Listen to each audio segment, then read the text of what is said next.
Hello student, welcome to study with Shatarupa.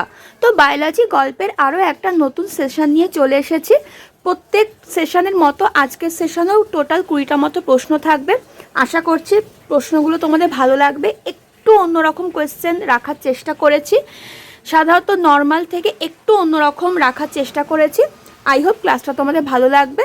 তো ক্লাসটা শেষ অবধি দেখতে থাকো, অনেক নতুন কোয়েশ্চেন তোমরা পাবে। ফার্স্ট কোয়েশ্চেন দেখো কি বলেছে। উদ্ভিদ দেহে মলিবডেনাম সাহায্য করে দ্রব্যের পরিবহনে, ট্রিপ্টোফ্যান সংশ্লেষে, অ্যাসকর্বিক অ্যাসিড সংশ্লেষে, নাইট্রেট বিজারণে। তো সবার প্রথমে আমরা জানবো এই মলিবডেনাম জিনিসটা কি। মলিবডেনাম হচ্ছে স্টুডেন্ট এক ধরনের সার, ঠিক আছে? এটা হচ্ছে এক ধরনের সার যেটা উদ্ভিদ দেহে বেসিক্যালি নাইট্রেট বিজারণে হেল্প করে। তাহলে উদ্ভিদ দেহে মলিবডেনাম সাহায্য করে নাইট্রেট বিজারণে। এই অপশানগুলো একটাও সঠিক হবে না। বোঝা গেল? 2 নম্বর কোয়েশ্চেন, ব্রাউন হার্ট রোগটি ঘটে কার অভাবে? বোরন, পটাশিয়াম, মলিবডেনাম, লোহা। দেখো মলিবডেনাম একটু আগে আমরা জানলাম এটা হচ্ছে একটা সার, এটা হবে না। এবার পড়ে রইল এই 3টে অপশান। আগে আমরা একটু বোঝার চেষ্টা করব ব্রাউন হার্ট কি। ব্রাউন হার্ট হচ্ছে একটা রোগ যেটা হচ্ছে তোমার ফুলকপিতে দেখা যায়। ফুলকপিকে দেখবে অনেক সময় বাদামি বর্ণের ছোপ ছোপ দেখা যায়, হ্যাঁ, ফুলকপিতে। তো সেটাকে বলা হয় ব্রাউন হার্ট। তো এই রোগটা ঘটে বেসিক্যালি স্টুডেন্ট বোরনের অভাবে। অপশান এ হয়ে যাবে এখানে সঠিক উত্তর। আর এই বোরন কিন্তু উদ্ভিদ দেহে সুগার পরিবহনে হেল্প করে। এটা হচ্ছে সুগার পরিবহনে হেল্প করে। বোঝা গেল? পিত্ত রসে থাকে না পটাশিয়াম, ক্যালসিয়াম, উৎসেচক, বাইকার্বনেট। পিত্তরস কোথা থেকে উৎপন্ন হয় বলো? যকৃৎ থেকে, ঠিক? যকৃৎ থেকে উৎপন্ন হয় পিত্তরস। এটাকে পিত্তরস বলে কেন? কারণ এই রসটা একটু পিতাভ বর্ণের মতো দেখতে লাগে, সেই কারণে একে পিত্তরস বলে। আর পিত্তরসে থাকে না, ভালো করে কোয়েশ্চেন কিন্তু পড়বে, হ্যাঁ, শেষ অবধি। থাকে না হচ্ছে উৎসেচক। বোঝা গেল? তাহলে সঠিক অ্যান্সার হয়ে যাবে অপশন সি। নেক্সট কোয়েশ্চেন, পরিপাকের ফলে লিপিড আর্দ্র বিশ্লেষিত হয়ে উৎপন্ন করে glycine, fatty acid glycerol, glycerin ও গ্লিসারল, নাকি সবগুলো?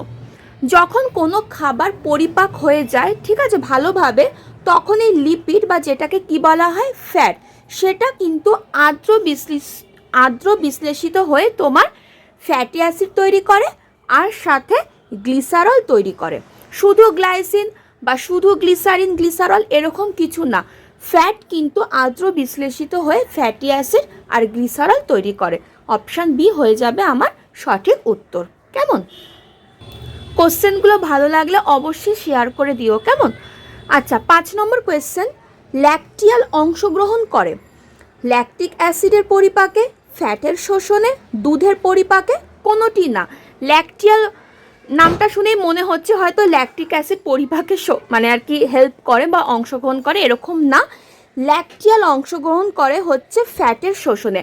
ফ্যাট যখন শোষণ হয় তখন সেখানে অংশগ্রহণ করে ল্যাকটিয়াল। তাহলে অপশান বি হয়ে যাবে আমার সঠিক উত্তর।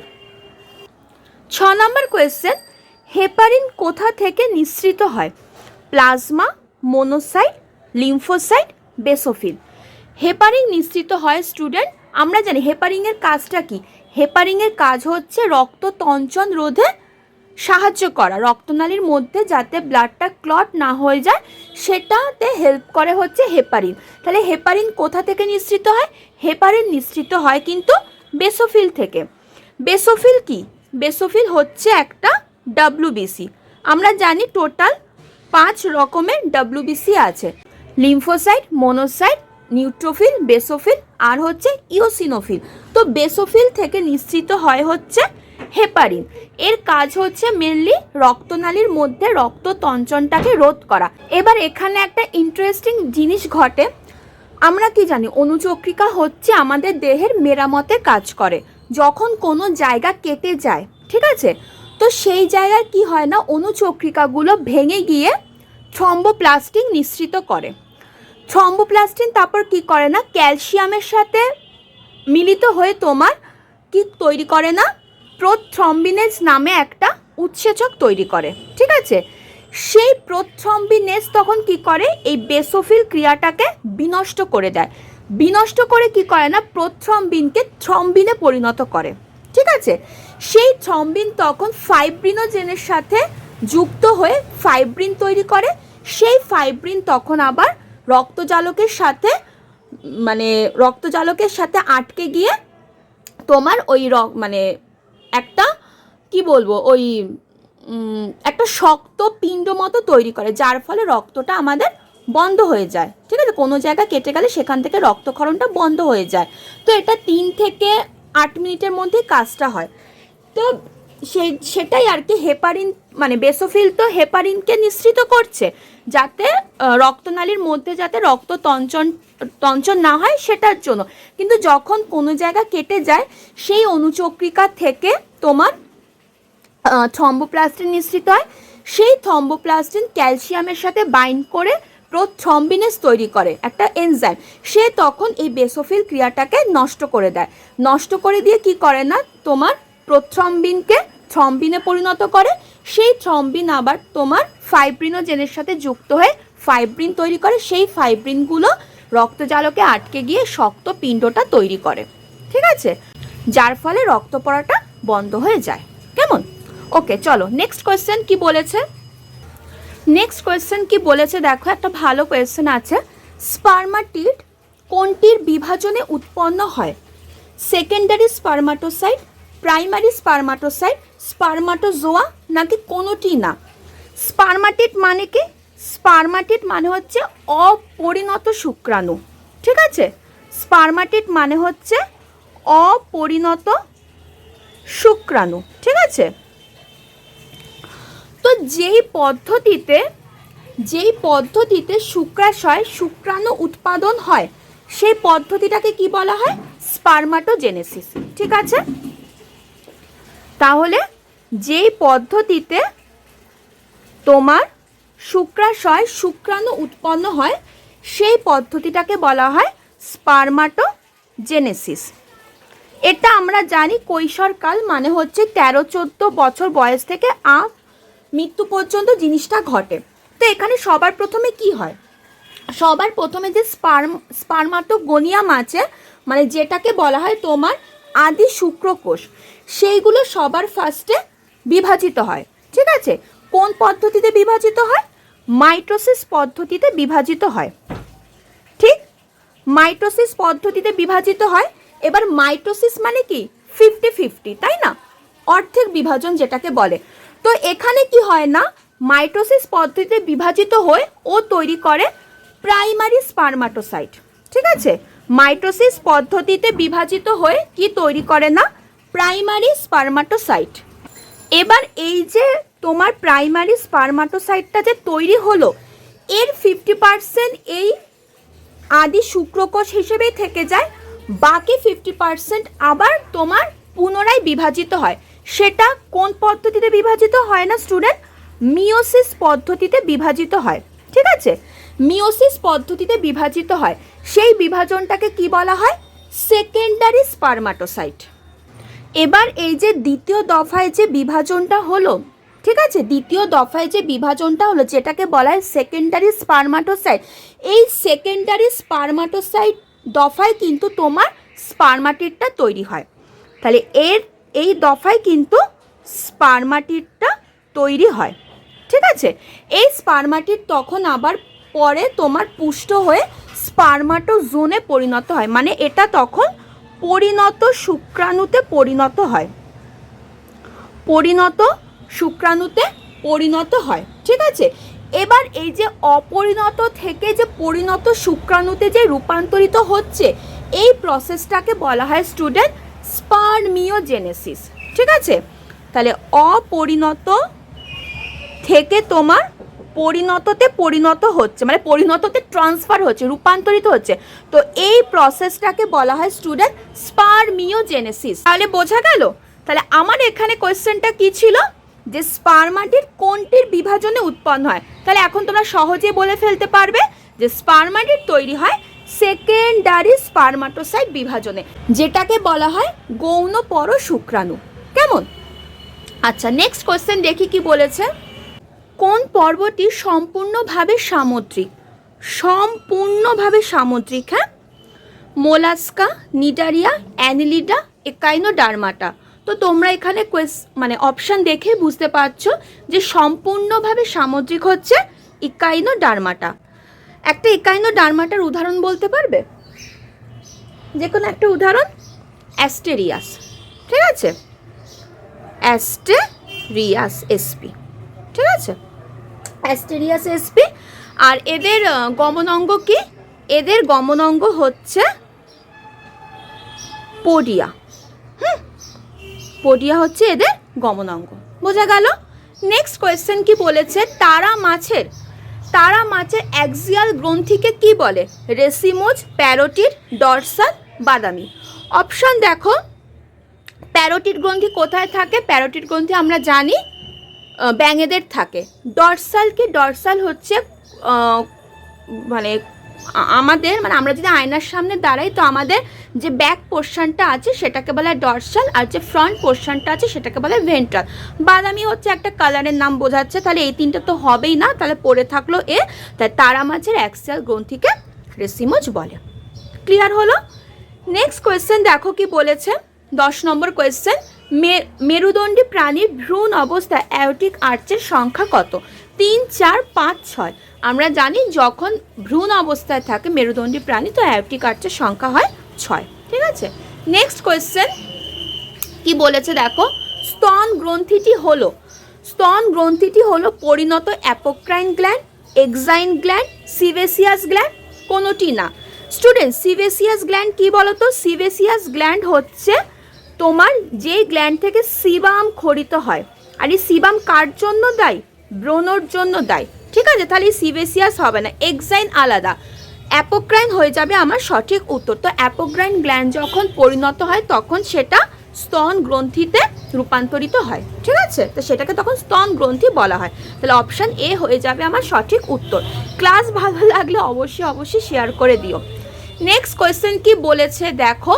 সেরুমিনাল গ্ল্যান্ড অবস্থিত কোথায়? চোখে, কানে, নাকে, নাকি জিহ্বার? তো সেরুমিনাল গ্ল্যান্ড থাকে কানে। ঘর্মে কোন ভিটামিন থাকে? খুব ভালো কোয়েশ্চেন। এই যে আমাদের এই পচা গরমে যে আমরা ঘামছি, তো এই ঘামে কোন ভিটামিন থাকে? Vitamin C, vitamin A, vitamin K, vitamin E. তো অপশান এ হয়ে যাবে আমার সঠিক উত্তর। ভিটামিন সি থাকে আমাদের ঘামের মধ্যে। ঠিক আছে, ঘর্মে। আচ্ছা, নেক্সট একটা ভালো কোয়েশ্চেন। অক্সিটোসিন সাহায্য করে, খুব ভালো কোশ্চেন, আণবিক পরিস্ফুটনে, সন্তান প্রসবে, তরল মূত্র রেচনে, নাকি বীর্য গঠনে?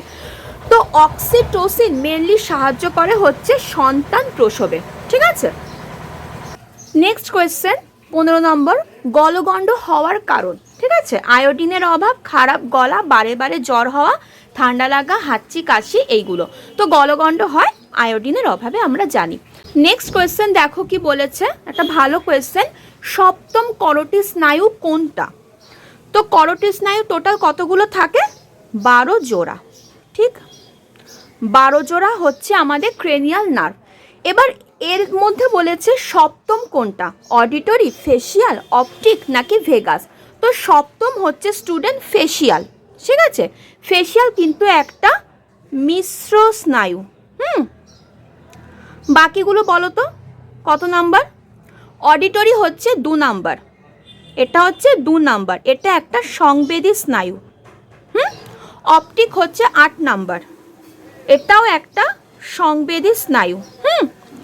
আর ভেগাস হচ্ছে 10 নাম্বার, এটা কিন্তু একটা মিশ্র স্নায়ু। তাহলে ফেসিয়াল হচ্ছে সপ্তম করোটি স্নায়ু। বোঝা গেল? Next question. কোন পদ্ধতিতে জিনের পুনঃসংযুক্তি ঘটে? লিঙ্কেজ, ক্রসিং ওভার, সেগ্রিগেশন, কোনোটি না। তো জিনের আবার পুনঃসংযুক্তি ঘটে হচ্ছে ক্রসিং ওভারে। আমি ক্রসিং ওভার মানে টোটাল কোর্সের ওপর অনেকগুলো ক্লাস দিয়েছি, আমার পুরানো যে ভিডিওগুলো আছে দেখবে, খুব ভালো করে বোঝানো আছে, আর ছবি এঁকে বুঝিয়েছি। তো দেখো ক্লাসগুলো, অনেকটা কনসেপ্ট ক্লিয়ার হবে। আচ্ছা নেক্সট কোশ্চেন দেখো কি বলেছে, 18 নম্বর কোশ্চেন, আমি রেপ্লিকেশন থেকে রেখেছি। রেপ্লিকেশনের সময় কোন এনজাইমটা ডিএনএ হেলিক্সকে উন্মুক্ত করে? Helicase, primase, DNA polymerase, Toppo isomerase. আমরা জানি কি ডিএনএ হচ্ছে আমাদের এরকম গুটিয়ে থাকে, প্যাঁচানো থাকে, তো যখন রেপ্লিকেশন হয় এই প্যাঁচানোটা এরকমভাবে খুলে যায়। তো এই প্যাঁচানোটাকে যে খুলছে এটাতে হেল্প করে কোন উৎসেচক? হেলিকেজ। হেলিকেজ হচ্ছে সবার ফার্স্ট কাজ করে রেপ্লিকেশনের সময় এই প্যাঁচানোটাকে খুলতে। তাহলে অপশান এ হয়ে গেল আমাদের সঠিক উত্তর। আর পলিমারেজ হচ্ছে তার বাদবাকি পুরো কাজটাকে কন্টিনিউ করে, ঠিক আছে। আচ্ছা নেক্সট কোয়েশ্চেন একটা বলেছে তোমার, ডিএনএ পাওয়া যায় কার মধ্যে?